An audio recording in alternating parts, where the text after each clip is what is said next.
السلام عليكم ورحمة الله وبركاته. الحمد لله نحمده ونستعينه ونستغفره ونؤمن به ونتوكل عليه ونعوذ بالله من شرور أنفسنا ومن سيئات أعمالنا. من يهد الله فلا مضل له ومن يضلله فلا هادي له، ونشهد أن لا إله إلا الله وحده لا شريك له، ونشهد أن سيدنا ومولانا محمدا عبده ورسوله.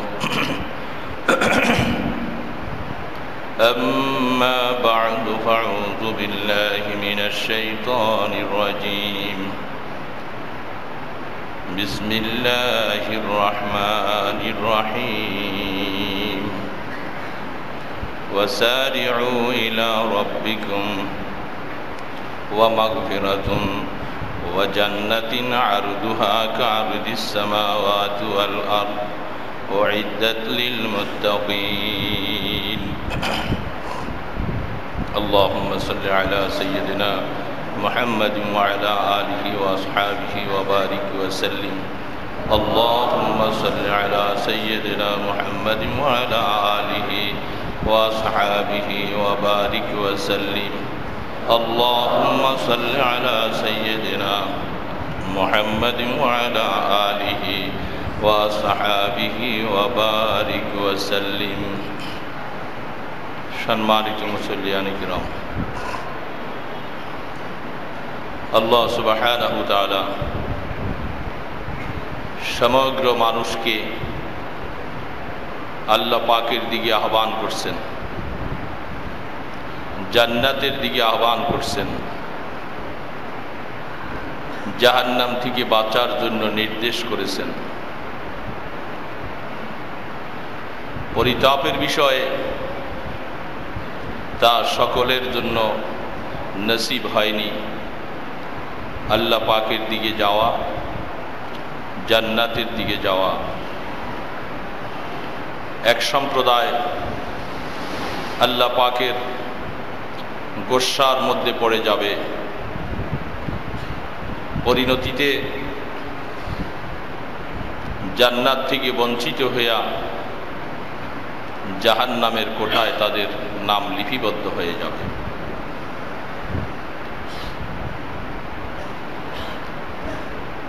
তবে প্রকাশ্যভাবে যারা আল্লাহ পাকের উপরে ঈমান আনছেন তাদের ব্যাপারে এতটুকু বলা যায় যে আল্লাহ সুবহানাহু ওয়া তাআলা তাকে কোনো না কোনোভাবে একবার না একবার তাকে আল্লাহ পাক জান্নাত দান করবেন। আর যাদের ভাগ্যে ঈমান জুটেনি, যারা ঈমানটুকু নিয়ে জীবন কাটাতে পারে নাই, মৃত্যু তার ঈমানের উপরে হয়নি, তার সম্পর্কে আল্লাহ পাকের নির্ধারণ যে তাদের জন্য অনাদি অনন্তকাল পর্যন্ত তারা শাস্তির স্থান জাহান্নাম তাদের জন্য অবধারিত। এটা স্পষ্ট হয়ে গেল, ঈমানদারের জন্য আল্লাহ পাক জান্নাত দিবেন, আর যারা ঈমানদার নয় তাদেরকে জাহান্নাম দিবেন। ঈমানদারের মধ্যে আবার আল্লাহ পাক দুই ভাগে বিভক্ত করবেন। যারা তওবা ইস্তেগফার করে আল্লাহ পাকের কাছ থেকে ক্ষমা নিতে পেরেছি, আল্লাহ রাব্বুল আলামিন তাদেরকে মাফ করে দিবেন এবং প্রথমবারেই তাদেরকে আল্লাহ পাক জান্নাতে প্রবেশ করাবেন। আর যারা আল্লাহ পাকের কাছে তওবা ইস্তেগফার করে ক্ষমা নিতে পারে নাই, তাদের জন্য আল্লাহ সুবহানাহু ওয়া তাআলা কিছুদিনের জন্য শাস্তির বিধান রাখছেন। এই শাস্তি চলতে চলতে আল্লাহ সুবহানাহু তাআলা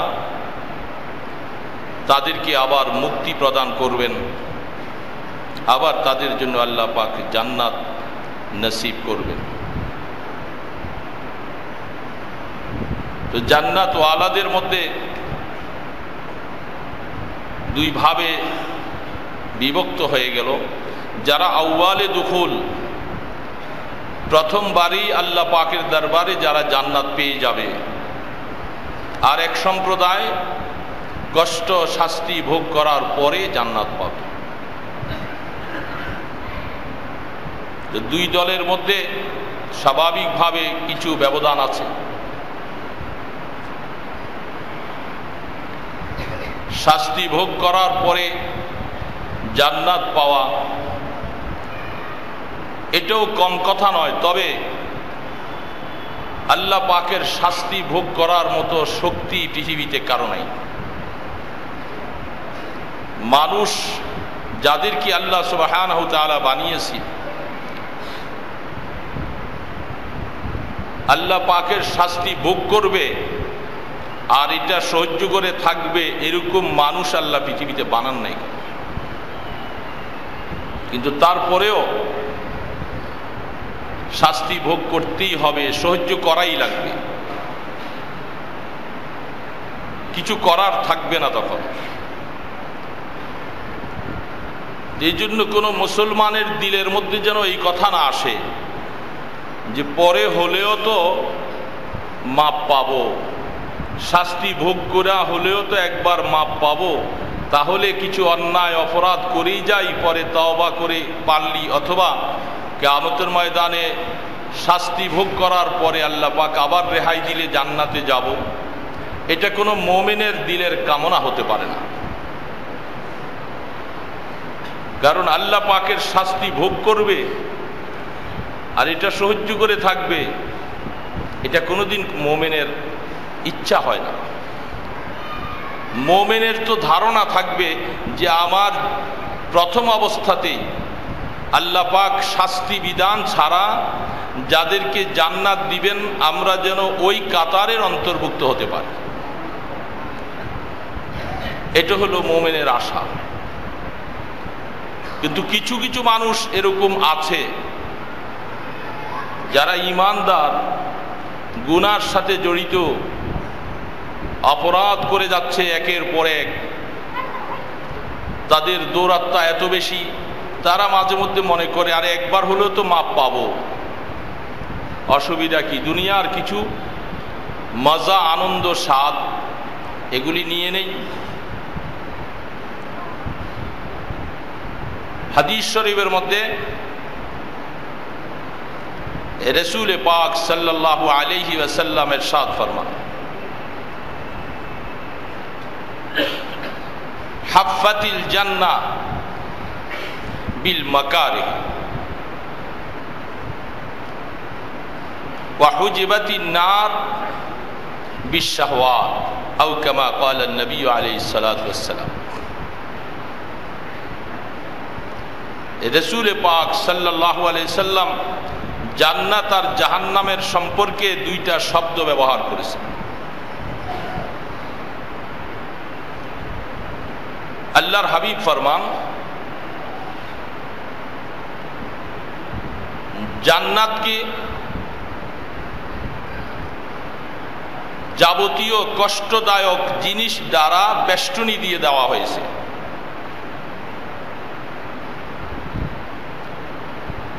আর জাহান্নামকে যাবতীয় খায়েশাতের বস্তু দ্বারা বেষ্টনী দেওয়া হয়েছে। দুইটা শব্দ বিশ্লেষণ রাখে অনেক। জান্নাতকে বেষ্টনী দেওয়া হয়েছে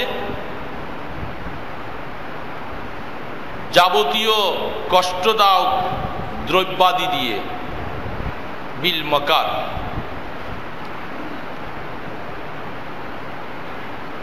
জান্নাতকে কষ্টদায়ক জিনিস দ্বারা বেষ্টনী, তার একটা সাধারণ বুঝার জন্য বলা হচ্ছে, যেমন কাঁটা, দূরে খুব সুজলা সফলা সুন্দরতম বস্তু সাজিয়ে গুজিয়ে রাখা হয়েছে, তার মনোরম পরিবেশ দেখে দূর থেকে সকলেরই মনে খুব আগ্রহ, ওই বস্তুগুলি যদি আমি উপভোগ করতে পারতাম। কিন্তু লক্ষ্য করে দেখে চতুর্পাশে কাঁটা আর কাঁটা, কাঁটায় আবৃত। সাহস হচ্ছে না যেন এই কাঁটা ছেদ করে সে সেখানে প্রবেশ করবে।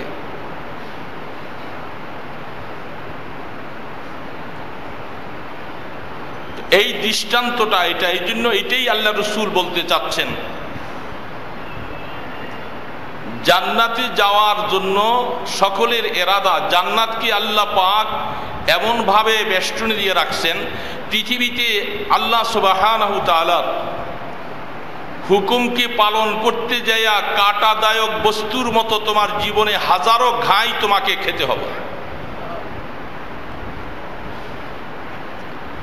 হাজারো লক্ষ আঘাত তোমাকে খেতে হবে। খেতে খেতে খেতে খেতে একদিন এই পর্যায়ে আসবে, তখন তোমার মধ্যে সাহস চলে আসবে যে আর ঘাই খেতে খেতে তখন সেই কাঁটাওয়ালা বস্তু থেকে নিজকে সে পরিত্রাণ করার একটাই চিন্তা তখন তার আসবে যে যাও এই কাঁটাগোলা জিনিসগুলাকে সব, এটা যখন আমার জীবনে ঘাই আসতেই আসে, বাঁচতে বাঁচতে আমি জীবনে বেঁচে গেলাম, এবার কাঁটার ভিতর দিয়ে যখন সে চলতে শুরু করে তখন আল্লাহ পাক তার জন্য কাঁটাগুলাকে দুর্বৃত করে দেয়।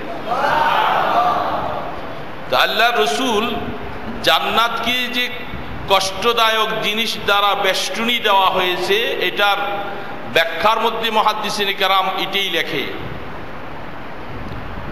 ঈমান রাখা কষ্ট। ঈমান রাখা কষ্ট না?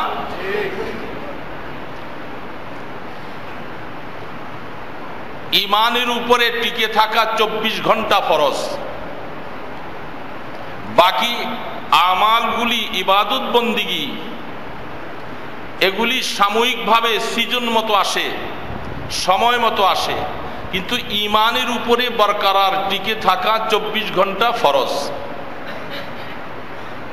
আর এই ঈমানের উপরে টিকে থাকার জন্য ঈমানের পরিপন্থী যত বিষয় আছে সবগুলি তার জন্য কাঁটা। এই কাঁটা তাকে বারবার করে ছেদ করার জন্য চতুর্দিক থেকে এইভাবে তাড়না করছে। সমস্ত কাঁটার মোকাবেলায় সে তৌহিদের উপরে নিষ্কিট টিকেয়া যখন রাখতে পারবে, তখন আল্লাহ রসুলের কথা, ওই যে জান্নাতকে কাঁটা দ্বারা বস্তু দিয়ে আবৃত করা হয়েছে, এটা তার জন্য কাঁটার ঘাইয়ের সমান। তারপরে আসবে একটার পর একটা দ্বীনের যে আহকামাত গুলি আছে, এই ঈমানের পরে দ্বীনের যত আহকামাত আছে এগুলি সব একটার পর একটা আসতে থাকবে। নামাজ, এটা আল্লাহ পাকের বহুত বড় একটা হুকুম।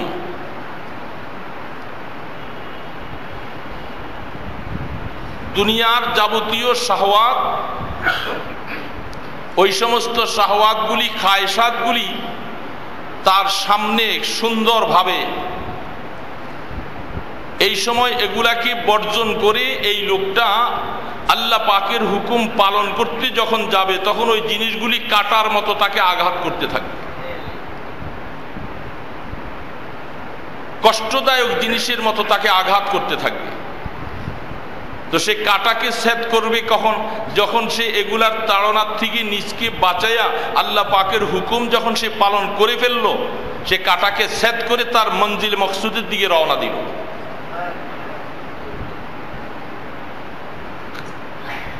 চোখের নজর,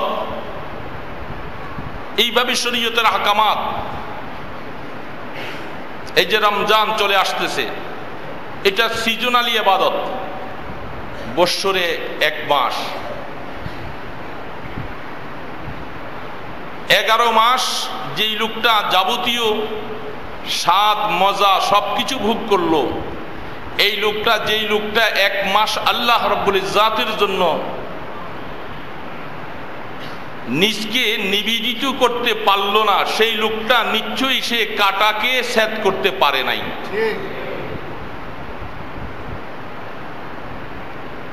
সে তার খাহেসাতের মধ্যে লিপ্ত হয়ে গেছে। যেহেতু সে তার কাটা সেট করতে পারে নাই, সে তার মঞ্জিলে মকসুদ পর্যন্ত পৌঁছাও তার জন্য দুষ্কর। আর মঞ্জিলে মকসুদ হলো আল্লাহ পাকের জান্নাত, যেটাকে আল্লাহ বেষ্টনী দিয়ে রাখছেন এগুলি দিয়া।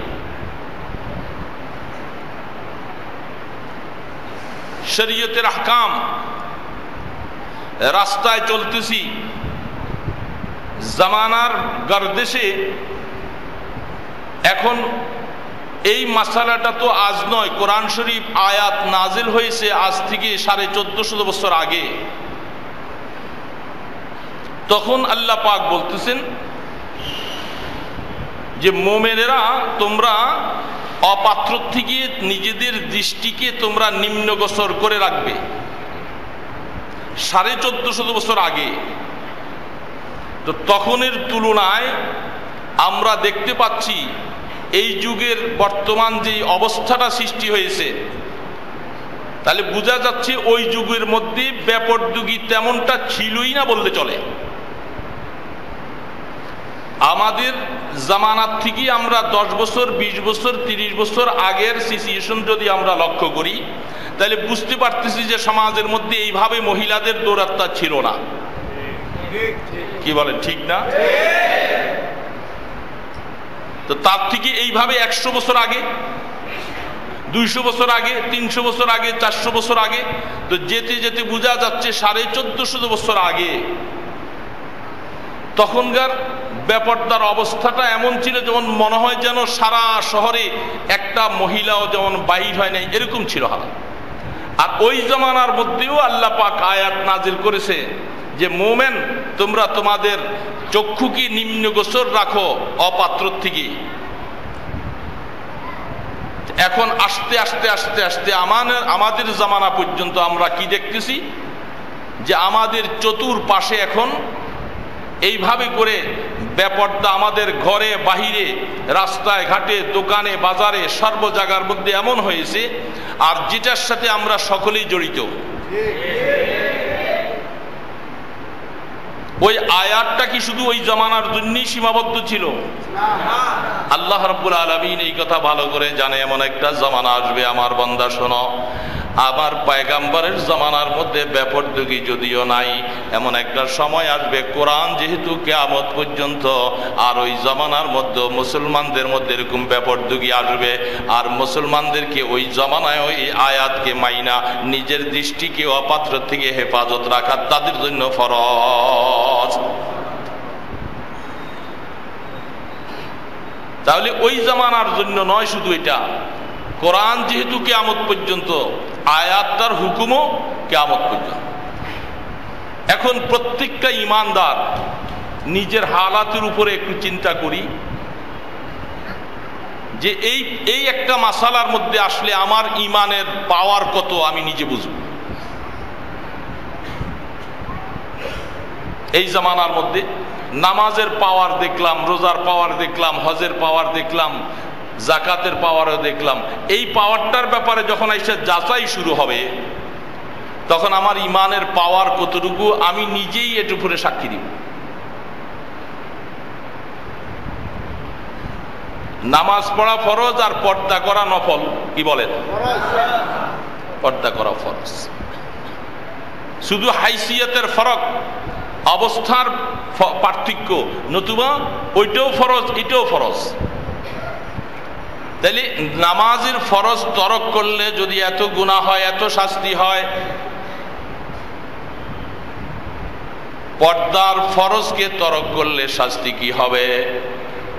নিশ্চয়ই নামাজের তরক করার শাস্তিটা আমার দিলের মধ্যে আছে, পর্দার হুকুম তরক করলে কি শাস্তি হবে এটা আমার দিলের মধ্যে নাই। দুইটাকে আমি ভাগ করে ফেলছি।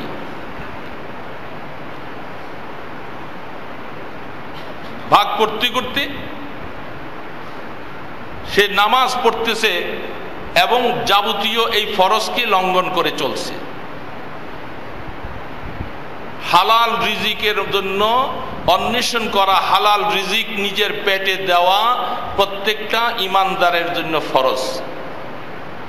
না হারাম রিজিক কামাই করা ফরজ? কোনটা? হালাল রিজিক।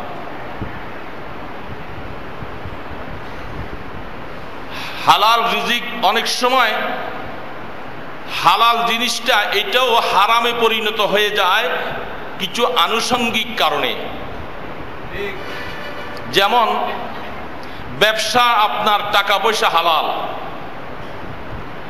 মাল কিনে আনছেন হালাল পয়সা দিয়ে, মালটাও হালাল, কিন্তু ব্যবসা করতে যাইয়া সেখানে আপনি মিথ্যার আশ্রয় নিয়েছেন, অথবা খারাপ মাল ভালো মালের মধ্যে পার্থক্য করার নাই, খারাপকে ভালোর সাথে সম্পৃক্ত করে আপনি কাস্টমারকে ধোকা দিয়া বেচা করলেন।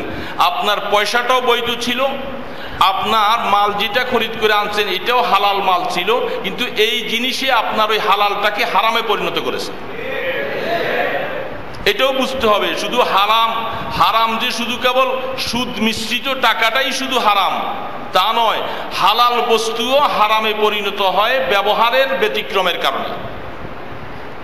যেমন রাসূল পাক সাল্লাল্লাহু আলাইহি ওয়াসাল্লাম দোকানের সামনে দিয়া, বাজারের পাশে দিয়া যাচ্ছে, একজন সাহাবী কিছু জব গেও বস্তার মধ্যে ভরে বাজারের মধ্যে রাখা হয়েছে।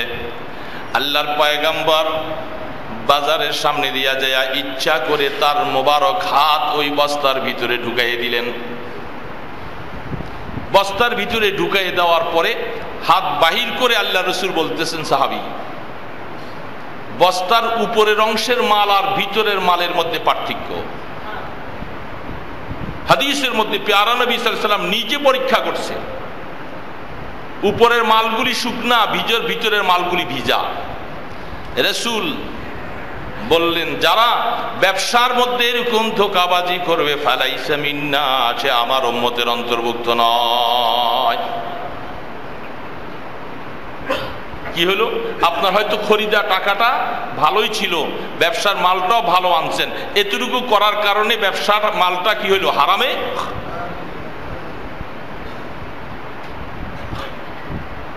তাহলে হালাল উপার্জনের দ্বারা নিজের উদরকে ভরা, ব্যবসার মধ্যে আপনি একটু মিথ্যা কথা মিলিয়ে দিলেন, যেই মিথ্যাটা সমস্ত গুনার মা বলছেন আল্লাহ রাসূল। কথায় কথায় মিথ্যা বলে ফেলছি, এটা কোনো ব্যাপারই নয়, কিন্তু আপনার ব্যবসাটা, হালাল ব্যবসাটাকে আপনি এটার কামাইয়ের মধ্যে হারামে পরিণত করলেন। তাইলে এটা আল্লাহ রাসূল যে বলছেন জান্নাতে যাওয়ার জন্য তোমাকে সত্যবাদী হতে হবে, যে ব্যবসায়ীদের জন্য সত্যবাদী টাইটেল দেওয়া হলো,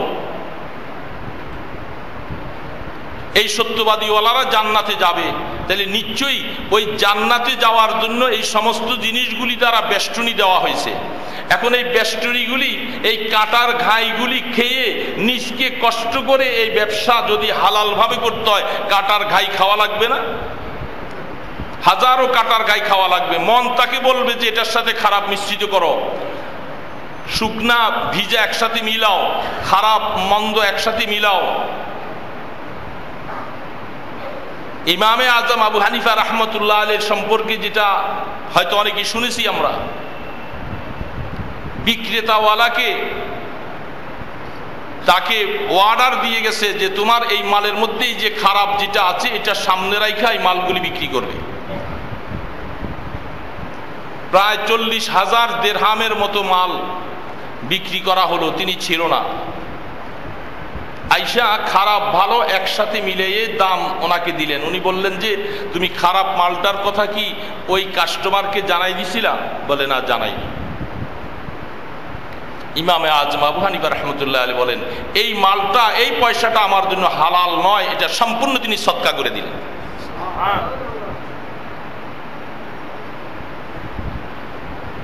ইমামে আজম আবু হানিফা রাহমাতুল্লাহ।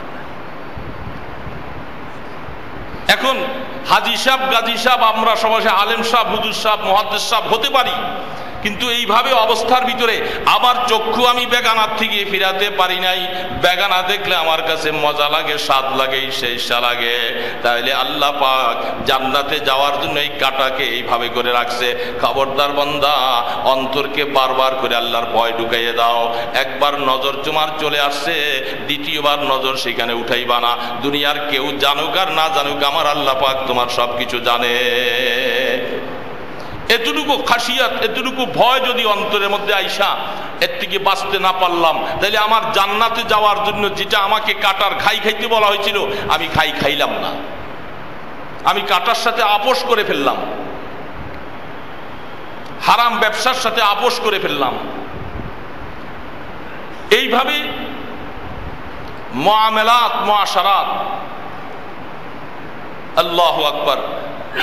রাসূল পাক সাল্লাল্লাহু আলাইহি সাল্লাম ইরশাদ ফরমান, উম্মতেরা পিছনে পিছনে যেরকম ভাবে একটা মুসলমান আরেকটা মুসলমানের ইজ্জত রক্ষা করা তার জন্য ফরজ, কোন মুসলমানের দ্বারা আরেকজন মুসলমানের ইজ্জত যেন নষ্ট না হয়।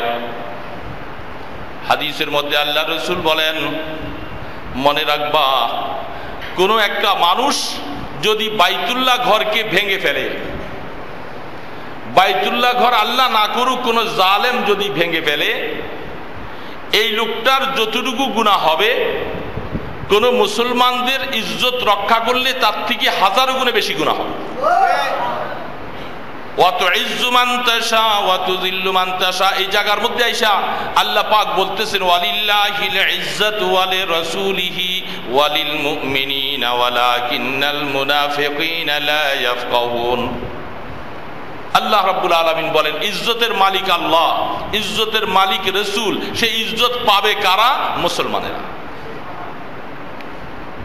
এই জন্য মুসলমানদের ব্যাপারেও বলছে যে একজন মুসলমান আরেকজন মুসলমানের ইজ্জত নষ্ট করলে সে যেন আল্লাহ পাকের বাইতুল্লাহকে ভেঙে ফেলল। বলেন তো আমরা এই অবস্থার ভিতরে কতটুকু?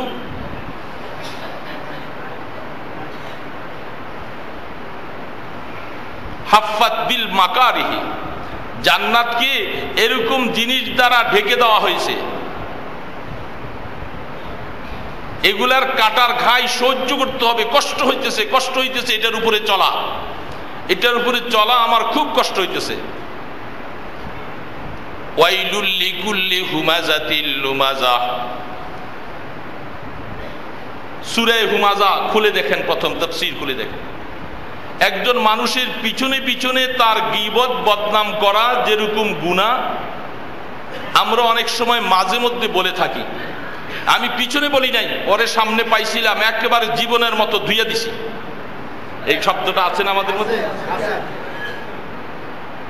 যা বলার সামনে সামনে বলছি, পিছনে বলি নাই।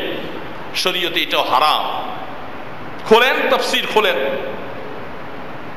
আর তার সামনে যে আপনি এত দাপট দেখাইয়া একজন ইমানদারকে, একজন মুসলমানকে, তাকে এইভাবে করে তার হেতকে হুরমত করলেন, তার ইজ্জতকে আপনি নষ্ট করলেন, কিসের কারণে? আপনার মধ্যে অহংকারের কারণে। তার তুলনায় আপনার শক্তি বেশি, আপনার দাপট বেশি, ক্ষমতা বেশি। এই কারণে আপনি এই লোকটাকে লান তান তুচ্ছ করে করে সেই লোকটা ওই সমাজের মধ্যে ওই অবস্থার ভিতরে মাথা নিচু করে কোন রকম করে সেইখান থেকে পার পেরে চলে গেছে, তার অন্তরটা ভেঙে চৌচির হয়ে গেছে। আল্লাহ পাক আমার বাইতুল্লাহকে ভাঙলে যা কষ্ট, আমার এই ইমানদারের অন্তরকে ভাঙছো তার থেকে বেশি গুনাহ হবে তোমার। ওয়াইলুল লিকুল্লি হুমাজাতিল লুমাজা। হুমাজা আর লুমাজা দুইটা শব্দের তাফসীর খুলে দেখেন। পিছনে যেরকম বদনামি করা যেরকম গুনাহ, অনেকে বলে যে সামনাসামনি বললাম তো কোনো গুনাহ নাই, কিন্তু সামনাসামনিও এতটুকু কথা বলা গুনাহ হবে যে দ্বারা এই লোকটা নির্দোষ, সেই লোকটার অন্তর আঘাতে চৌচির হয়ে যায়। এরকম জবান দারাজি, এটাও হারাম। এখন এইভাবে ধাপে ধাপে যদি আমরা একটা একটা করে যদি আমার মুআমালাতকে আমি শুরু করতে থাকি, দেখা যাবে যে জান্নাতকে যে আল্লাহ রসুল বলছেন আমি এই সমস্ত জিনিসগুলি দ্বারা বেষ্টনী দিয়ে রাখা হয়েছে, এগুলি জীবনে এগুলার উপরে টিকে থাকার জন্য তোমাকে এত কষ্ট করা লাগবে, যেমন কাটা দ্বারা বস্তুর ঘাই তোমাকে খাইতে এরকম কষ্ট সহ্য করবা। আর এগুলি সব কিছু করার পরে তারপরে যখন তুমি সামনের দিকে রওনা দিবা, এবার আল্লাহ রসুল বলতেছেন তখন তোমার সামনের মধ্যে আর কিছু দেখবা না, তুমি যেন এবার 1 কদম দিতেছো আর 10 কদম তোমাকে ইনভাইট করে তোমাকে ওই গন্তব্যস্থানে পৌঁছে নিয়ে যাচ্ছে। এটাকে বলে হাফাত বিল মাকারি। আল্লাহ পাক জান্নাতকে এরকম কষ্টদায়ক বস্তু দ্বারা জান্নাতকে ঢেকে রাখা হয়েছে। এখন এই কষ্টওয়ালা দুনিয়ার মধ্যে দাপটে, ক্ষমতায়, শক্তিতে, চাই জনবল হোক, অর্থের বল হোক, যে কোনো বল দ্বারা আমি একজন মানুষকে ইচ্ছা করলে তাকে খুব লানতান করলাম, অন্যায়ভাবে কেস করলাম, তাকে পানিশমেন্ট করার জন্য যত রকমের রাস্তা আছে আমি সেগুলি করলাম। পরিণতিতে কি করলাম? ক্ষতিটা কি করলাম? ক্ষতি হলো আল্লাহু আকবার, দুনিয়ার মধ্যে একজনকে করা যাবে। আল্লাহ পাক বলতেছে কিয়ামতের ময়দানে তো আমি ইনসাফওয়ালা, আমার কাছে একটা চুল পরিমাণ বেশকম হবে না। প্রত্যেকটা মুসলমান ভাই যদি আমি এই কথা মনে করি যে আমাকে, এই জন্য আমি একদিন এক জুমায় বলছিলাম রাসূল পাক সাল্লাল্লাহু আলাইহি সাল্লাম হযরত আনাস রাদিয়াল্লাহু তাআলা আনহুকে লক্ষ্য করে বলছে, আনাস, কিয়ামতের ময়দানে উত্তম চরিত্রওয়ালাকে আল্লাহ পাক যে পুরস্কার দিবে, নামাজ, রোজা, ইবাদত, বন্দিগিওয়ালাও তার সমতুল্য পৌঁছতে পারবে না। উত্তম চরিত্রওয়ালা তাকে আল্লাহ এত পুরস্কার দিবে। এই উত্তম চরিত্রটা অর্জন করা কষ্ট না? কষ্ট না ভাইরা? এত কষ্ট বলা সহজ, করা হাজারো কষ্ট, জীবন শেষ হয়ে যাবে, কিন্তু এর উপরে উঠা। এই জন্য রাসূল পাক সাল্লাল্লাহু আলাইহি সাল্লাম বললেন যে জান্নাতকে এইভাবে বেষ্টনী দেওয়া হয়েছে। এখন আমার জীবনে যখন আল্লাহ পাক আমার কাছে যখন এইভাবে চাবে, তুমি তো জান্নাতে যাইতে চাইতেছো, আমি তো তোমাদেরকে ঘোষণা দিছি সারিউ, তোমরা দৌড়াইতে থাকো। আল্লাহু আকবার, দৌড়াইতে থাকবা। আয়াতের মধ্যে আল্লাহ পাক বলতেছেন, হ্যাঁ, এই অবস্থায় কাটার ঘাই খেতে খেতে তোমার শরীরটা জখমি হয়ে গেছে। এই জখমির দ্বারা উদ্দেশ্য হলো অনিচ্ছাকৃত কিছু গুনাহ তোমার হয়ে গেছে।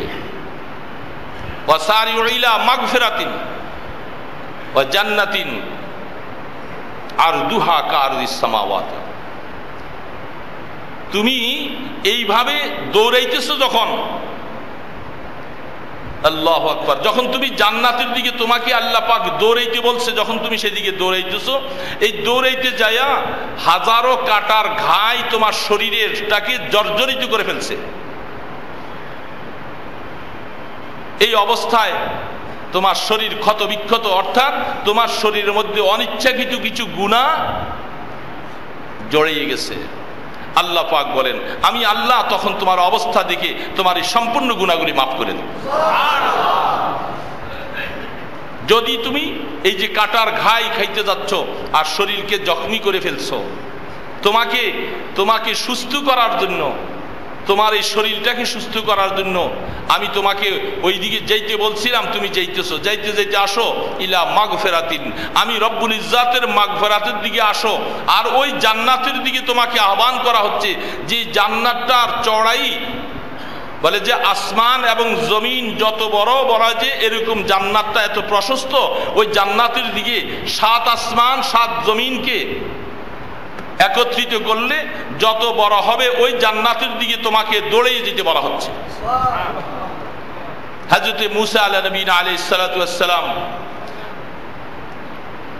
আমি বলছিলাম আল্লামা ইবনে রাজব হাম্বলি রাহমাতুল্লাহ আলাইহি লাতায়েফ ওয়া ওয়াজাইফের মধ্যে হাদিসটুকু আনছেন, যে দেখো মুসা আলাইহিস সালাতু ওয়াস সালাম জিজ্ঞাসা করছেন যে আদনা বেহেশতিওয়ালা একটা লোককে আল্লাহ তুমি জান্নাত কতটুকু দিবে? তখন একজন জান্নাতওয়ালা সর্বশেষ, তারপরে আর জান্নাতওয়ালা কেউ বাকি থাকবে না। তাকে বলা হবে যে তুমি জান্নাতে যাও। সেই লোক আল্লাহ পাকের কাছে দরখাস্ত করবেন যে আল্লাহ, জান্নাত তো আর এখন বাকি নাই, সবাই চলে গেছে, প্রত্যেকে যে তাদের আসন দখল করেছে, আমার জন্য তো আর কিছু খালি নাই। আল্লাহ পাক আল্লাহর বান্দার সাথে হাসে। আচ্ছা, তোমার ধারণা হলো যে সবাই চলে গেছে, সবাই যে জান্নাতের মধ্যে জান্নাত দখল করেছে, আর জায়গা খালি নাই। যেমন চেয়ার আসন তৈরি করা হয়েছে, সবাই দৌড়ে এগিয়ে গিয়ে আসন তৈরি করছে, পরে দুই একজন আমরা গেলাম, একজন যে দেখবে যে ভাই আমি আর যাইয়া লাভ নাই, কারণ সিট তো সব দখল, যে দাঁড়াই থাকবো কতক্ষণ, এই জন্য বলে যে চলে আসি। তা আল্লাহ পাক বলে যে ঠিক আছে বান্দা। মুসা আলাইহিস সালামের সাথে আল্লাহ পাক কথোপকথন করতেছেন, তুমি জান্নাত সব শেষ হয়ে গেছে, আসন শেষ হয়ে গেছে। আচ্ছা তোমাকে আমি বলি, যদি এই সমস্ত পৃথিবীর মধ্যে যত রাজা বাদশাহ আছে, মানাজিলিল মুলুক, হাদিসের মধ্যে এই ইবারতটা বলা হচ্ছে যে তোমার জন্য আন তাকুনা লাকা কা মানাজিলিল মুলুকিদ দুনিয়া, যে দুনিয়ার মধ্যে যত রাজা বাদশাহ আছে, সমস্ত রাজা বাদশাদের তাদের জায়গাটা যত বড়, অর্থাৎ ইশারা করেছে দুনিয়ার সাথে। সমস্ত রাজা বাদশারা যে দুনিয়াটা দখল করে আছে, এই দুনিয়ার মতো যদি তোমার জন্য এরকম একটা জান্নাত হয়, ওই লোক এখন খুশিতে বলছে এত বড় জান্নাত, সে মোটে মোটে জায়গাই পাবে না আশঙ্কা করতেছে। আল্লাহ পাক বলে যে তোমার জন্য যদি এরকম একটা হয়, তুমি কি রাজি? সে বলে যে আল্লাহ আমি রাজি। একটু পরেই আল্লাহ পাক বলেন যে অমেসলু জালিক, বলে যে এটার মতো যদি আরেকটা হয়, সে এবার আরো হয়রান। 3 নম্বরে যে বলে অমেসলু জালিক, বলে এটার মতো যদি আরেকটা হয়, ওই জান্নাতওয়ালা হয়রান হয়ে যাচ্ছে, সে খুশিতে নাচতে শুরু করবে যে আমি মনে করেছিলাম মোটে জায়গা নাই, আর এখন বলতেছে আমাকে মিসলু জালিক মিসলু জালিক 3 বার বলা হচ্ছে। চতুর্থবারে আল্লাহ সুবহানাহু ওয়া তাআলা বলতেছে ওয়া মিসলু আশারাতিদ দুনিয়া। 4th নম্বরে যে আল্লাহ পাক বলে বান্দা শুধু এটুক না, তোমার জন্য দুনিয়ার মতো 10টা দুনিয়ার জান্নাত তোমাকে দেওয়া হবে।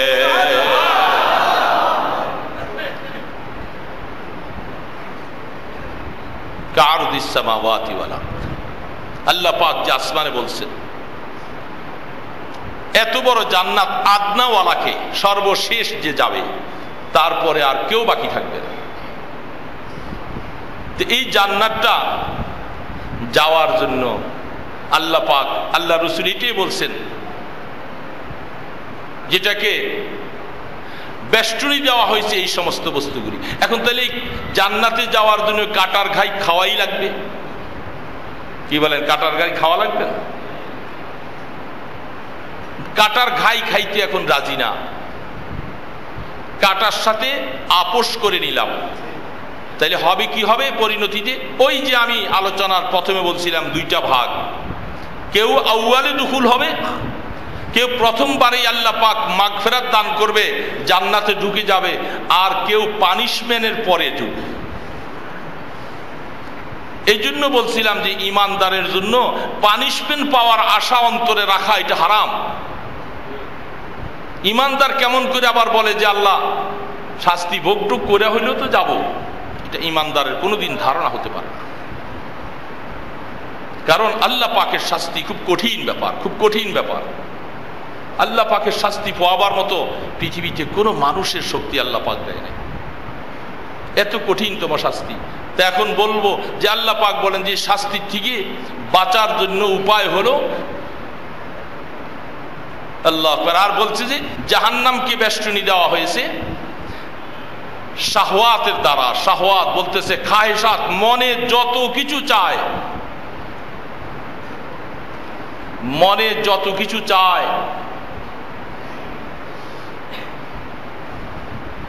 এই সবগুলি দ্বারা জাহান্নামকে বেষ্টনী দেওয়া হয়েছে। অর্থাৎ তুমি জাহান্নামে যাওয়ার জন্য এই খায়েশাতের মধ্যে লিপ্ত হইবা, নিজের মন মতো জিন্দিগি চালাইবা, আর জাহান্নাম তোমার তত কাছে চলে আসবে।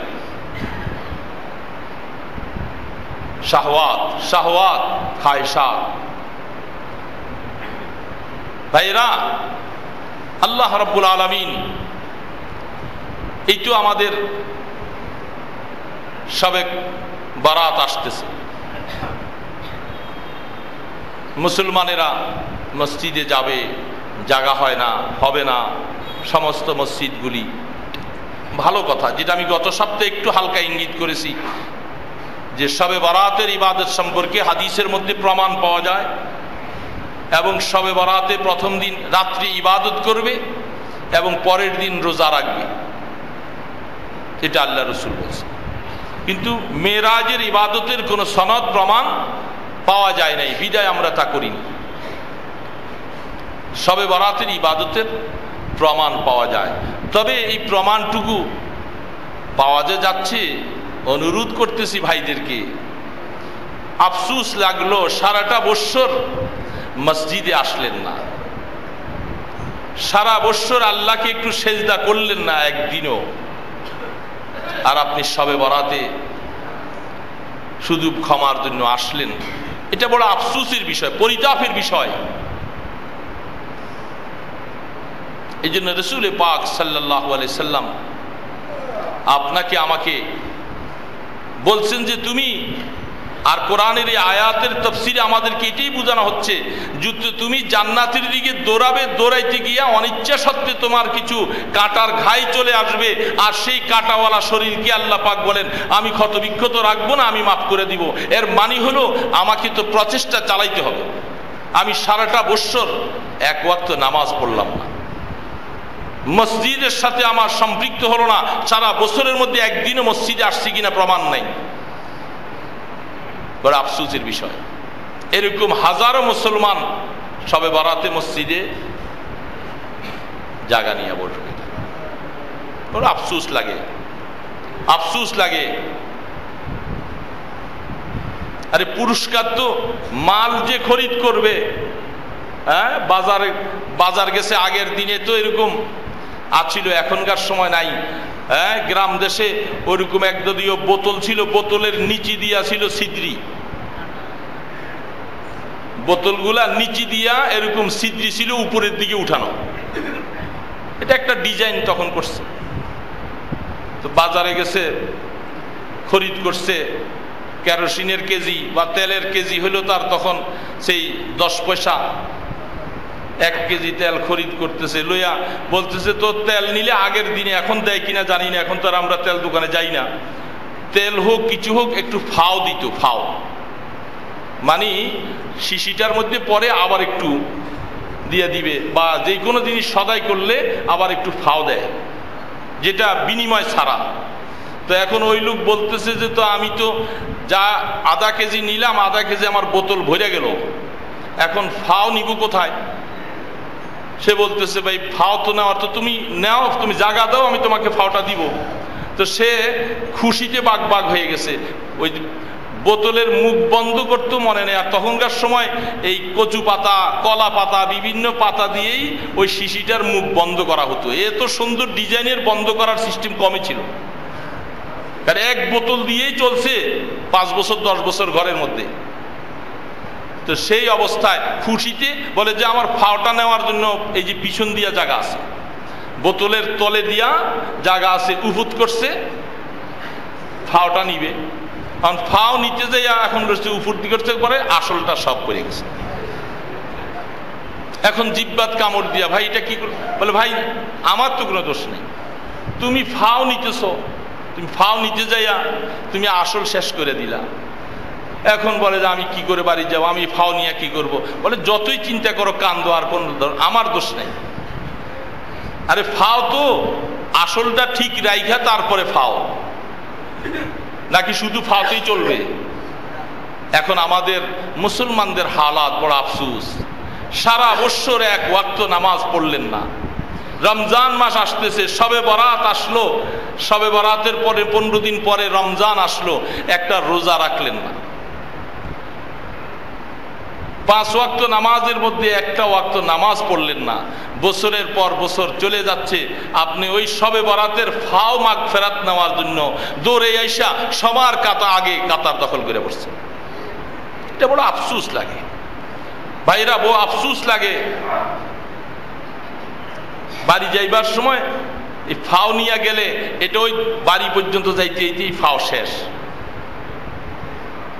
আসল এই জন্য আল্লাহ সুবহানাহু ওয়া তাআলা আরে এই শবে বরাতে তো মাগফিরাত ওই সমস্ত লোকদেরকে দেওয়া হবে, বিশেষ করে যারা সারা বছর ইবাদত করতে যায় কাটার ঘাই খাইতে খাইতে শরীরটাকে জখমি করে ফেলছে, অর্থাৎ অনিচ্ছাকৃত এই শরীয়তের উপরে চলার জন্য নিজের জীবনে কত কাটার ঘাই খাইলাম, অনিচ্ছাকৃত এই সমস্ত ঘাইগুলি আমাকে জর্জরিত করে ফেলছে। আল্লাহ পাক বলে আসো তুমি শবে কদরের রাত্রে আসো, ইবাদত করো, তোমাকে আমি জখমিগুলাকে সব সুন্দর করে এটাকে চাঙ্গা করে সুস্থ বানাইয়া তোমাকে বাড়ি ফিরাও,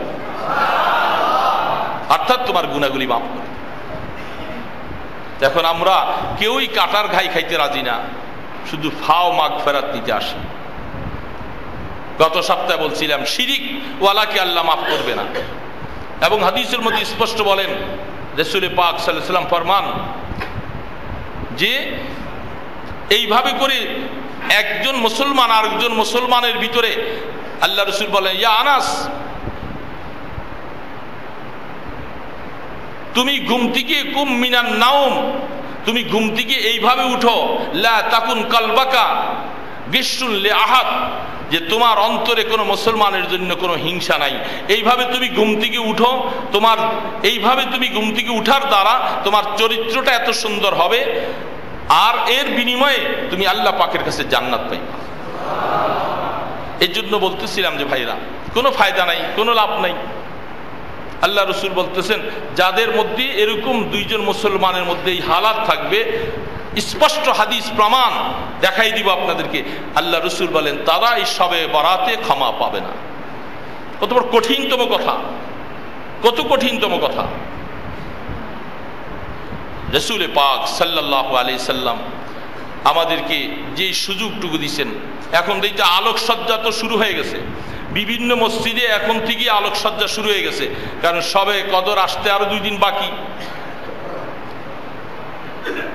এখন থেকে আলো শুরু হয়ে গেছে, মসজিদের মিনারায় শবে কদর শবে বরাত ঠিক মতো আদায় করে,